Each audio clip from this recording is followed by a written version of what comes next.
श्री पिंपळादेवी शैक्षणिक सामाजिक व सांस्कृतिक ट्रस्ट संचलित श्री पिंपळादेवी विद्यालय मोहाडी येथे वृक्षदिंडी कार्यक्रम संपन्न।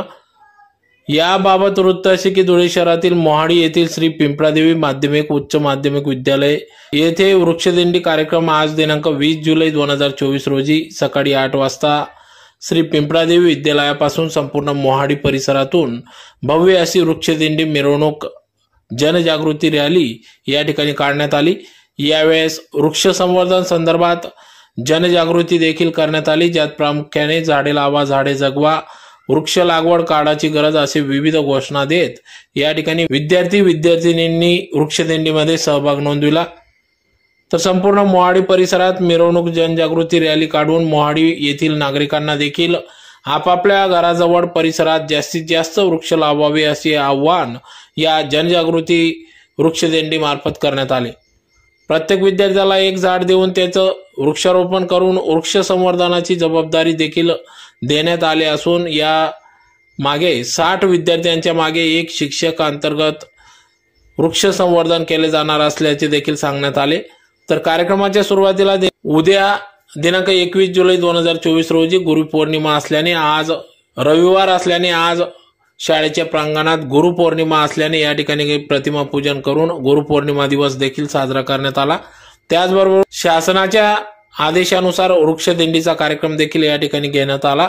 यावेळेस वृक्षपूजन करण्यात आले। तर कार्यक्रमाप्रसंगी श्री पिंपळादेवी शैक्षणिक सामाजिक व सांस्कृतिक ट्रस्ट संचलित श्री पिंपळादेवी विद्यालय मोहाडी येथील संस्थापक अध्यक्ष विनायक बापूजी शिंदे, प्राचार्य तथा मुख्याध्यापक आर.व्ही. पाटील, उपमुख्याध्यापक के.आर. सावंत, पर्यवेक्षक एस.एस. पाटील, संचालक एस.बी. पाटील, एस.डी. बाविस्कर तसेच ग्रामस्थ, शिक्षक, शिक्षकेतर कर्मचारी, विद्यार्थी या ठिकाणी मोठ्या संख्येने उपस्थित होते।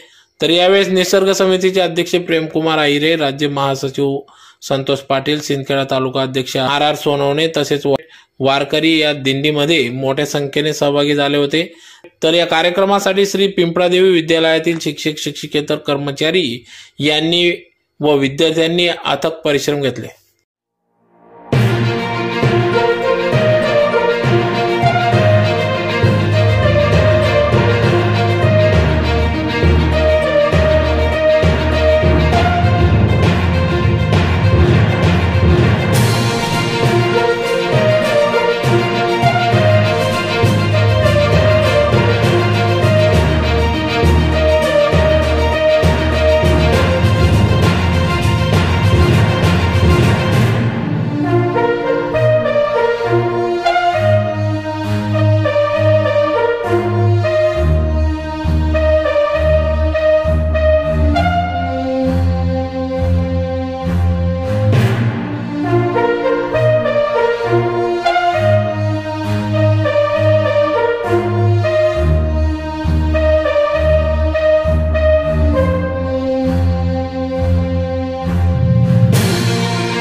झालं का भाऊ?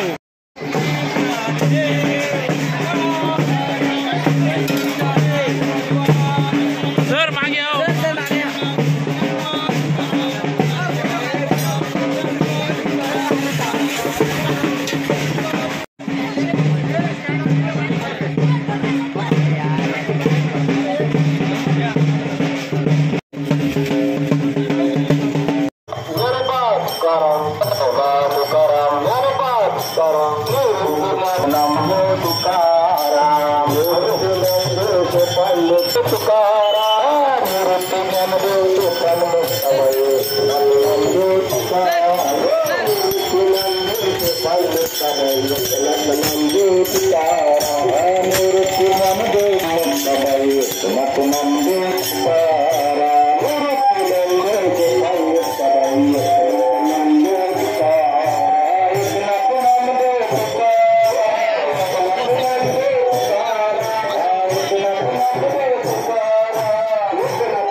काय तो ते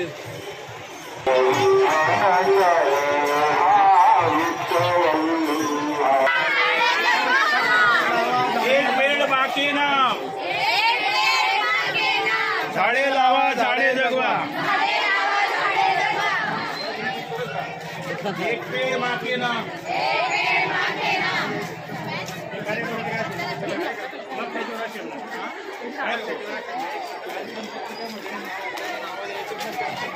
हा लिहून द्या आम्हाला. चल ना.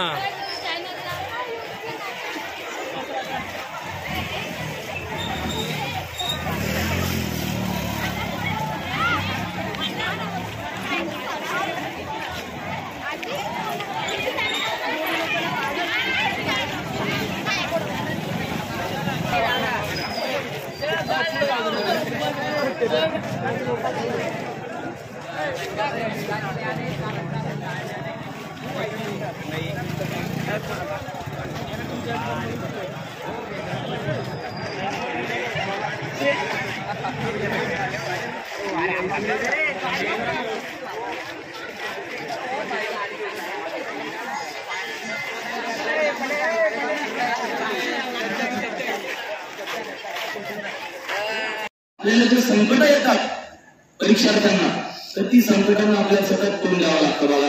तर त्या मुलीचा अनुभूती जर आपण घेतली, अनुभव घेणं महत्वाचं आहे. मी अभ्यास करतो हे म्हटलं म्हणजे झालं नाही. तो अभ्यास कशा प्रतीचा, कोणत्या प्रतीचा करतो हे गुरूंकडनं आपण जाणलं पाहिजे आणि एक एक पायरी पुढे गेलं पाहिजे. तर आजच्या प्रसंगी मी एवढंच सांगेल की ती मुवी तुम्ही अनुभवायचा प्रयत्न करा. ते ज्ञान जे तुम्ही घेतात अशा अनेक सुंदर सुंदर मुवी बघा ज्ञानेश्वरीमध्ये. म्हणून एकतरी मुवी अनुभवूया या कारणाने त्यांनी म्हटलेलं आहे की जीवनामध्ये नुसतं वाचन किंवा पठण न करता त्या जीवनामध्ये अंगीकार त्याचा केला पाहिजे. त्याच्यासाठी सुंदर सुंदर मुवी आहेत, सुंदर सुंदर उपनिषदाची वाक्य पण आहेत. आपण नुसतं बोलतो, कर्तव्यात आणत नाही. त्या संदर्भात देखील एक सुंदर असं साधं सुभाषित आहे, अतिशय साधं जे स्वतः बोलतात आणि प्रत्यक्ष कर्म करतात त्याची पावलं आपण किंवा त्याचं चरण स्पर्श आपल्याला झाला पाहिजे, त्याचं नमन केलं पाहिजे. आणि ते फक्त कोण असतात? गुरु असतात बघा. तर आजच्या प्रसंगी मी आषाढ पौर्णिमेचा कार्यक्रम अर्थात गुरुपौर्णिमेचा कार्यक्रम मुद्दामून आज आपण पाथर साहेबांच्या परवानगीने आदल्या दिवशी घेतो.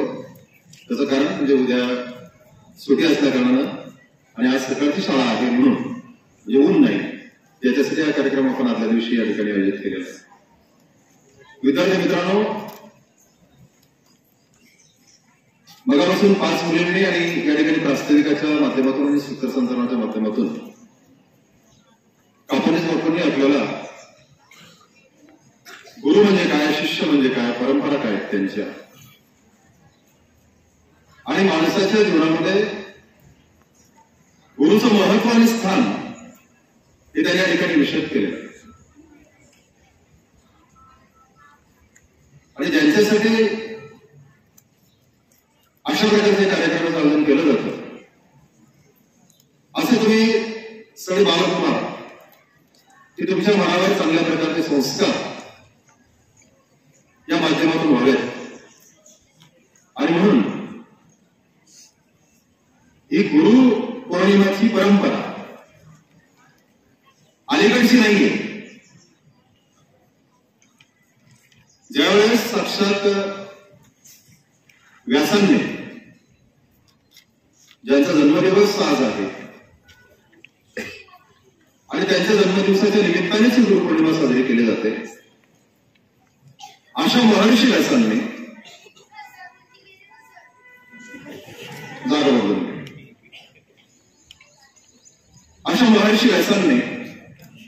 ज्यावेळेस आपल्या अनेक शिष्यांना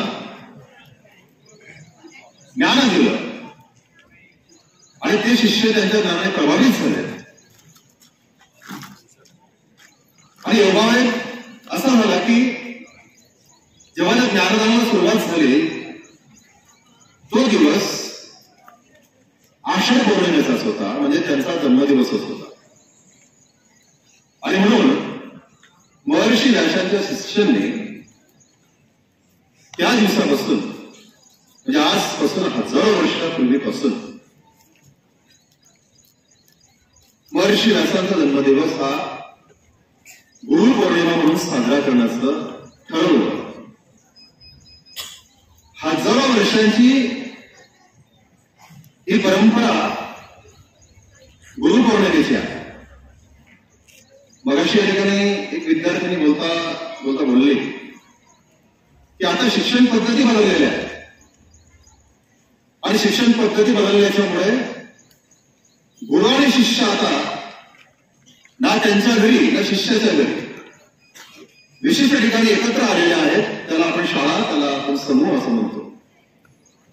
पूर्वी मात्र शिष्यांना ज्ञान प्राप्त करून घेण्याच्यासाठी, अध्ययन करण्याच्यासाठी गुरुकडे जावं लागायचं आणि गुरु आश्रमात राहायचे. तत्कालीन परिस्थितीमध्ये ज्या ज्या प्रकारच्या शिक्षणाची गरज होती, मग ते आध्यात्मिक शिक्षण असेल, धार्मिक असेल, औपचारिक असेल, सांस्कृतिक असेल, कृषीच्या संदर्भातलं असेल, आरोग्याच्या संदर्भातलं असेल, माणसाच्या जीवनाच्या संदर्भातलं असेल, अशा अनेक प्रकारचं शिक्षण किंवा राज्यकारभाराच्या संदर्भातलं असेल, हे गुरुलाही दिलं जायचं. ही परंपरा पुढे बदलत गेली आणि आज आपण सगळेजण एका विशिष्ट ठिकाणी समोरासमोर आहोत. त्या दिवसाच्या निमित्ताने आपण गुरुपौर्णिमेचा कार्यक्रम अगोदर साजरा केला. आणि तुम्हाला आपल्याला सर्वांना माहिती की सबसे बडा है गुरु आणि गुरु से बडा है उसका ध्यास. समाजामध्ये अनेक अशा व्यक्ती असतात की त्यांच्यापासून आपल्याला खूप काही शिकायला मिळतं, मार्गदर्शन मिळतं. आणि आपल्या आईवडिलांपासून तर गुरुजनांपासून तर जे आपल्याला मार्गदर्शन करतात ते सर्व आपले गुरु असतात.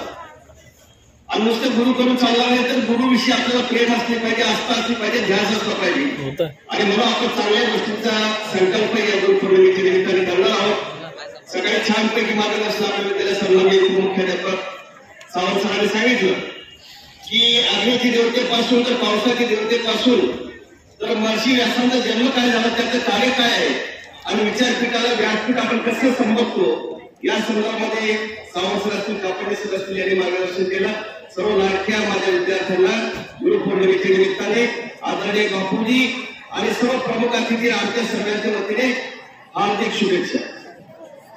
विद्यार्थी मित्रांनो, आज आपण सर्वजण एकत्र आलेले आणि आजच्या कार्यक्रमासाठी आपल्या गावाचे जनसेवक, आपल्या संस्थेचे संस्थापक, आपल्या सर्वांचे प्रेरणा मार्गदर्शक आदरणीय बापूजी कार्यक्रमाच्या खास आपल्या विद्यार्थ्यांसाठी संवाद साधता यावा, काहीतरी चांगला संदेश आपल्याला देता यावा आणि म्हणून वृक्षाचं काय महत्व आहे?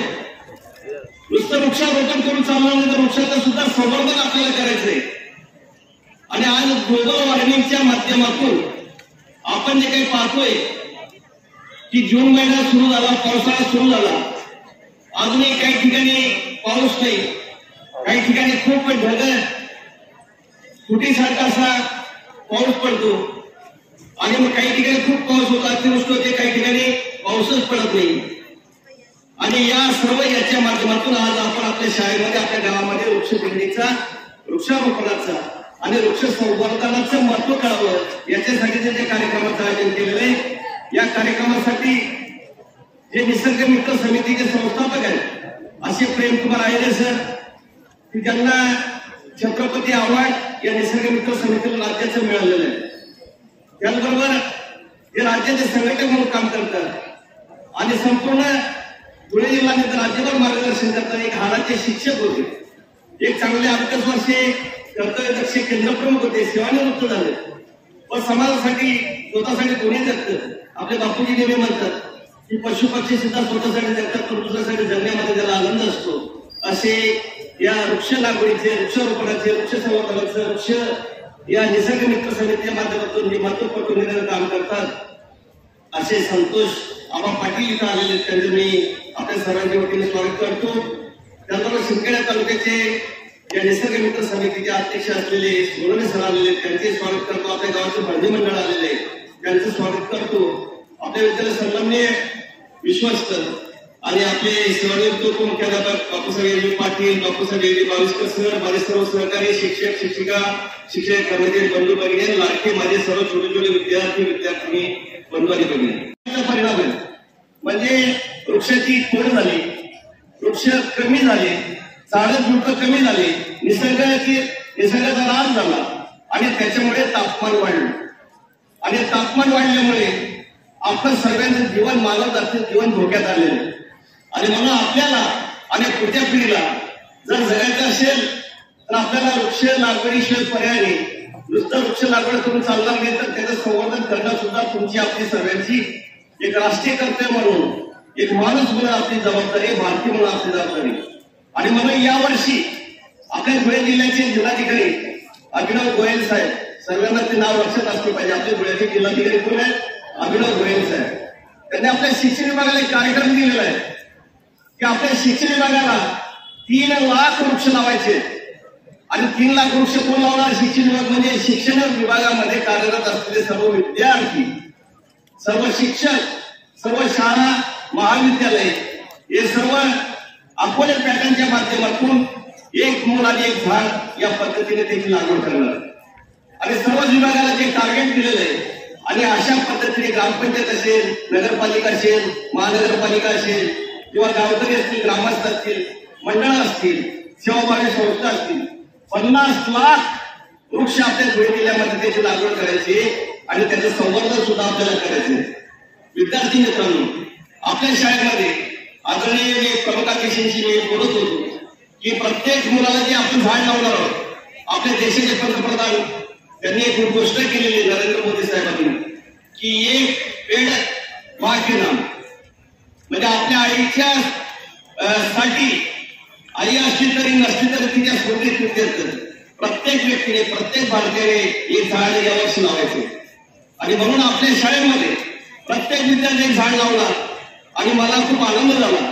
11वी आणि 12वीच्या व्हॉट्सअप ग्रुपला विद्यार्थ्यांनी पाहिले की विद्यार्थ्यांनी खड्डे फोडलेले, मुलींनी सुद्धा, मुलांनी सुद्धा. त्याच्या आईचा फोटो त्याच्यामध्ये व्हॉट्सअपला टाकलेला आहे आईसोबत. आणि तिथं आज आपण झाड लावणार आणि ते झाड लावून 12 महिने त्याचं निगा करणार, संवर्धन करणार, त्याला कोणी त्याचं नुकसान करणार याची काळजी आपण घेणार आहोत. आणि मग त्याच्यानंतर वर्षभराचं तुमचं मूल्यमापन पाहिल्यानंतर, वृक्षाचं महत्व तुम्हाला कळल्यानंतर निश्चित पद्धतीने पर्यावरणाविषयामध्ये तुम्हाला चांगले असे गुण मिळणार आहे. पण ही जबाबदारी आज आपली सर्वांची झालेली आहे. वृक्षाचं महत्व आपण जेव्हा शाळेच्या गेटमधून बाहेर जातो, डाव्या हाताला एक मोठा बोर्ड आहे आणि तिथं आपण वृक्षाचं महत्व लिहिलेलं आहे. एका वृक्षाचं काय महत्व असतं बघा, तिथं जे फळ्यावरलेले आपण वाचलं पाहिजे. आणि ते जे महत्व दिलेलं आहे की आपण जीवन जगण्यासाठी आपल्याला नागपूर जर बंद केलं, आपण 5 मिनिटं फक्त राहू शकतो, त्याच्या मला वाटतं 5 मिनिटे आपण राहू शकत नाही, म्हणजे आपला मृत्यू होईल. कारण आपल्याला ऑक्सिजनची प्राणवायूची गरज आहे. ऑक्सिजन जो आहे तो आपल्याला कशापासून मिळतो? प्राणवायू वृक्षापासून, त्या झाडापासून मिळतो. आणि एक झाड त्याचे एक वृक्ष त्याच्या संपूर्ण आयुष्यामध्ये 8,50,000 रुपयाचा ऑक्सिजन आपल्याला देतो. किती? 8,50,000 रुपयाचा. निसर्ग तज्ञांनी, संशोधकांनी हे सर्व नमूद केलेले. प्रदूषण नियंत्रण, आपण गाड्या उडवतो किंवा जे काही समजा वाहनं असतील याच्यामधून जे काही फ्युएल किंवा जे काही आपण पेट्रोल किंवा पेट्रोल असेल, डिझेल असेल, याच्या माध्यमातून जे ज्वलन होतं, याच्यामुळे जे प्रदूषण होतं, कारखान्याच्या धुरामुळे जे प्रदूषण होतं, याचं नियंत्रण करण्यासाठी आयुष्यभर वृक्ष जे काही किंमत देते किंवा प्रदूषण नियंत्रण करतात 5 लाख रुपये त्याची किंमत आहे. पशु पक्ष्यांचा निवारा, पशु पक्ष्यांना काही घरं राहत नाही, ते वृक्षांवर घरटे बांधतात, त्यांचा निवारा तयार करतात आणि एक वृक्ष त्याच्या आयुष्यामध्ये 2,50,000 रुपयाचा निवारा या पशु पक्ष्यांना देतो. मृदा म्हणजे जमीन असेल त्याची सुपीकता नियंत्रणाचं काम 2,50,000 रुपयाचं वृक्ष त्याच्या आयुष्यामध्ये करतं. आर्द्रता आणि पर्जन्य नियंत्रण हे जे काही काम आहे तर ते जवळपास 3 लाख रुपयाचं हे वृक्ष त्याच्या आयुष्यामध्ये करतं. म्हणजे अशा पद्धतीने एका वृक्षाचं एकूण मूल्य जे ते झाड लावून त्याचं आयुष्य जोपर्यंत आहे तोपर्यंत 21,50,000 रुपयाचं मूल्य एका वृक्षाचं. एका झाडाची किंमत किती आहे? 21,50,000 रुपये. म्हणजे ते आपल्याला ऑक्सिजन देतं, प्रदूषण नियंत्रण करतं, मृदा जमिनीची सुपीकता करतं, आर्द्रता ठीक होतं आणि एवढं काम पशु पक्ष्यांना निवारा देतं. आणि असं 21,50,000 एक वृक्ष त्याच्या आयुष्यामध्ये मानवजातीसाठी कामाला येतं. एवढं मूल्य त्या वृक्षाचं आहे. आणि म्हणून जर वृक्ष नसले तर आपलं जीवन सुद्धा काय? वृक्ष आहे. आणि नुसतं झाडं लावून चाललं तर त्याला झाडं जगवायला लागणार आपल्याला. म्हणजे झाडे लावा, झाडे जगवा. झाडे तेथे पाखरू आणि धरतीचे लेकरू, विना वृक्ष जीवन वृक्ष, वनश्री हेच खरी धनश्री, वृक्ष जगवा जीवन पुरवा. आणि पर्यावरण रक्षण हेच आपलं खऱ्या अर्थाने एक राष्ट्रीय कर्तव्य आहे. आणि हे करण्यासाठी आपल्याला आज वृक्ष दिंडीमध्ये सहभागी व्हायचंय. 5वी ते 10वीचे विद्यार्थी जे तर ते वर्गात राहतील, पण 11वी आणि 12वीचे विद्यार्थी हे मात्र मोठे विद्यार्थी हे जनजागृती करण्यासाठी गावामधून जे वृक्ष दिंडी जाणार आहे तर ते घोषवाक्य असतील, झाडं असतील किंवा जे काही रोपं असतील त्याच्या माध्यमातून आपल्याला जनजागृती करायची. आणि वृक्ष दिंडीमध्ये जे भजनी मंडळ आलेले तेही आपल्या सर्वांच्या जनजागृतीसाठी आलेले, त्यांचे मी स्वागत करतो. आणि सर्व विद्यार्थ्यांना आपण आवाहन करतो की वृक्षाचं महत्व आपल्याला आहे आणि ते वृक्ष लावायचं आणि त्याला जगवायचंय. एवढ्या अपेक्षा व्यक्त करतो. थांबतो. अभिनंदन करतो आणि विद्यार्थ्यांच्यासाठी भरभरून अभिनंदन करतो. आपली उत्तरोत्तर प्रगती होईल अशी मी भगवंत चरणी निसर्ग त्यांनी प्रार्थना करतो.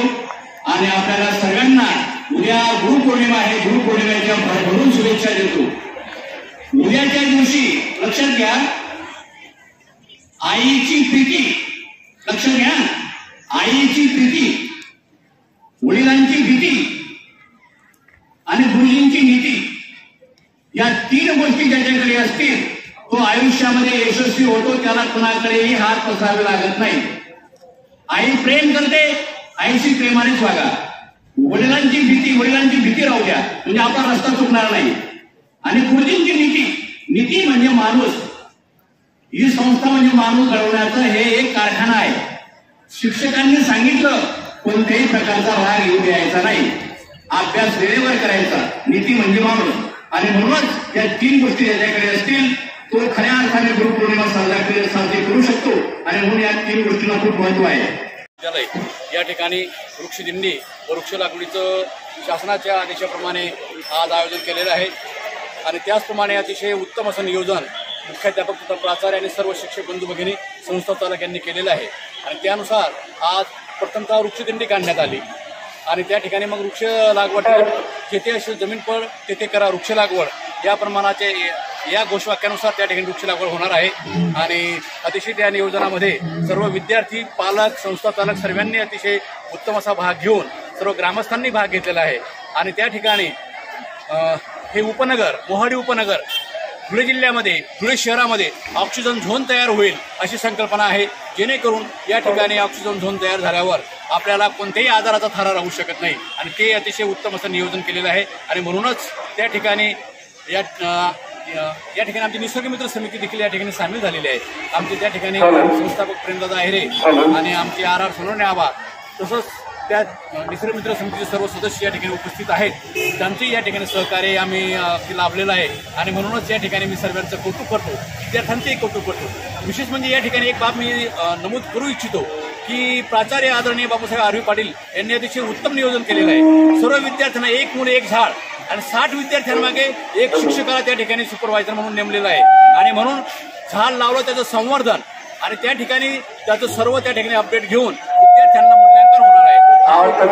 जिल्ह्यातील सर्व शाळांनी राबवावा असं मी निसर्ग मित्र समितीच्या वतीनं एक आवाहन करतो आणि पुनश्च या ठिकाणी मोहाडी उपनगर सर्व आदरणीय संस्था चालक बापूजी साहेब यांचंही त्या ठिकाणी अतिशय उत्तम नियोजनामुळे आम्ही अगदी भारावून गेलो आणि असंच त्यांची उत्तरोत्तर या संस्थेची प्रगती हो आणि भगवंत निसर्ग त्यांना सर्वांना उत्तम आरोग्य ठेवो अशी मी निसर्ग प्रार्थना करतो. निसर्ग मित्र समितीच्या वतीने शुभेच्छा.